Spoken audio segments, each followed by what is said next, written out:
உணவே ஜீவசக்தி, உணர்வே பிரம்மஞானம். அன்பே சிவம், மனமே குரு. குரு பிரம்மஸ்ரீ நித்யானந்த சாமிகள் ஆட்சியோடும் சித்தர்களுடைய அருளாட்சியோடும் மகான் தத்துவராயருடைய அருளாட்சியோடும் உடுமலை பிரம்மஞான குழு பாடசாலை சார்பிலே என்னுடைய சார்பிலே அனைவருக்கும் ஆத்மா வணக்கம். தியான பயிற்சியில் வழிமுறைகளை தெரிஞ்சுக்கணும். எல்லோரும் இப்போ பயிற்சி எடுத்து செஞ்சிட்ருக்கிற வழிமுறை தெரியாமல் இல்லை செய்யலை, தெரிஞ்சுக்கிறாங்க. இருந்தாலும் நம்ம அதை சொல்ல வேண்டிய இடத்துல இருக்கிறோம். இப்போது இந்த தியான பயிற்சிக்கு 8 விதமான வழிமுறைகள் இருக்குது. அந்த 8 விதமான வழிமுறைகள் என்னன்னு கேட்டிங்கன்னா, 1 இயமம், 2 நியமம், 3 ஆசனம், 4 பிராணாயாமம், 5 பிரத்யாகாரம், 6 தாரணை, 7 தியானம், 8 சமாதி. இதில் முக்கியமான விஷயம் என்னென்னா, நியமத்தில் முதல்ல தியானம் தொடங்காது. இந்த 8 இருக்குது இல்லைங்களா, அது நியமம்னு சொல்கிறேன் இல்லைங்களா. தியானம் தொடங்கிறது எதுலைன்னா ஆசனத்தில் தான் தொடங்கும். ஆனால் பொதுவாக இதை சொல்லுவாங்க, இது கடைசியாக வர்றது. எது இந்த நியமம்லாம் என்னென்னா, நீங்கள் முதல்ல ஆசனத்தில் உட்காரணும். ஆசனம்தான் முதல் படி. ஆசனம் சரி இல்லை அப்படின்னு சொன்னால் தியானம் கூடாது. ஆசனம்தான் முதல்ல நம்ம செய்ய வேண்டியது. அந்த ஆசனத்தில் ஆசனம் அப்படின்னு சொன்னால் அந்த ஆசன வழிமுறைகளில் எந்த ஆசனம் போடணும், எப்படி உட்காரணும், எந்த மாதிரி நம்ம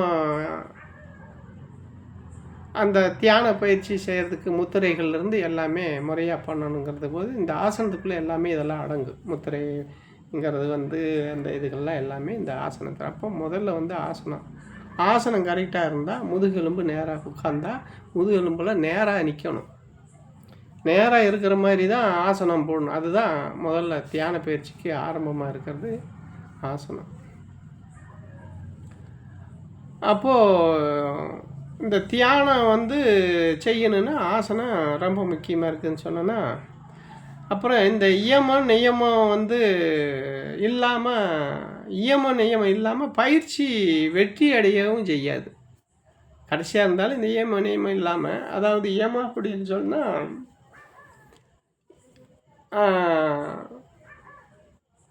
இந்த இயற்கையோடு வாழ பழகிக்கணும். இயல்போடு இருக்கணும். இயல்போடு இருக்கிறது தான் நியமங்கிறது எல்லா விஷயங்கள்லையும் நியாயத்தோட, தர்மத்தோட, ஒழுக்கத்தோடு இருக்கிறது தான் அது. அப்போ இதெல்லாம் இது ரெண்டும் இல்லாமையும் தியானத்துக்கு போய் உட்கார முடியாது. இப்போது என்னென்னமோ சொல்கிறாங்க இந்த பயிற்சியில், இந்த இதெல்லாம் செய்கிறதுக்கு. அதை அப்படி அந்த இது பண்ணணும், இப்படி பண்ணணும், இப்படி உட்காரணும், இந்நேரம் எந்திரிக்கணும், இந்த மாதிரி பண்ணணும். இதெல்லாம் எதுக்கு? நம்ம தான் நல்லா தான் இருக்கிறோம். நம்ம எதுக்கு அடுத்த பிறவியில் அப்படி இருந்ததுன்னா அடுத்த பிறவியில் பார்த்துக்கலாம். இந்த பிறவியில் என்னென்னவெல்லாம் இருக்குதோ அதை அனுபவிச்சுட்டு போகலாம், ஜாலியாக இருந்துட்டு போக வேண்டியதானே. இதெல்லாம் எதுக்கு? இது யார் செய்கிற வேலை? இப்போ என்ன நமக்கு என்ன பிரச்சனையாக இருக்குது நம்ம போய் இதெல்லாம் போய் செஞ்சுக்கிட்டு இருக்கிறதுக்கு அப்படின்னு சொல்லுவாங்க. அது என்ன அப்படின்னா, அந்த ஆத்ம விசாரம்னு ஒன்று இருக்குது இல்லையா, தன்னை பற்றி ஆன்ம விசாரம்னு ஒன்று இருக்குது இல்லையா, அதை தெரியாமல் இருக்கிறவங்க. அது ஆத்ம விசாரத்துக்காகத்தான் இப்போ இதெல்லாம், ஆன்ம முன்னேற்றம் வரணுங்கிறதுக்காகத்தான் இதெல்லாம். செத்து பொழைக்காமல் இருக்கணும், மரணமெல்லாம் பெருவாழ்வு வரணுங்கிறதுக்காகத்தான் இதெல்லாம். இப்போ சாகரம் அப்படின்னா வீடுதே மாத்திரமே தவிர நம்ம முழுசாக சாகிறது இல்லை. அப்போ அந்த சாவு இல்லாமல் இருக்கணும்.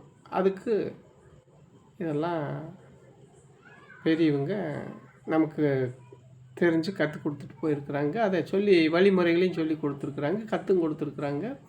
அதில் பயணம் பண்ணணும்னு.